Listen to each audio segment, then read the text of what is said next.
નમસ્કાર મિત્રો, ભાવનગર જિલ્લાના તળાજા તાલુકામાં મથાવાડા ગામે દુઃખદ ઘટના સામે આવી છે। ગામમાં આવેલા તળાવમાં નાહવા પડેલા 4 યુવાનોના પાણીમાં ઊંડાણના અંદાજ ન આવતા ડૂબવા લાગ્યા હતા। સ્થાનિક લોકોએ તાત્કાલિક મદદ કરીને 2 યુવાનોને સહી સલામત બહાર કાઢી લીધા હતા, પરંતુ અન્ય 2 યુવાનો ઊંડા પાણીમાં ગરકાવ થઈ ગયા હતા।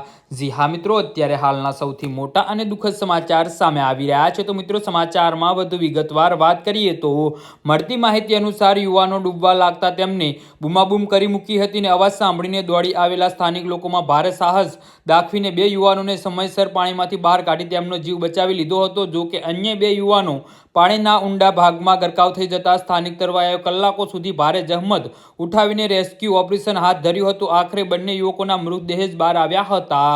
જી હા મિત્રો, તો આના વિશે તમારું શું કહેવું છે તો નીચે અમારી કમેન્ટ બોક્સમાં જરૂરથી જણાવજો અને અમારી યુટ્યુબ ચેનલને સબસ્ક્રાઇબ કરવાની ભૂલતા નહીં। ધન્યવાદ।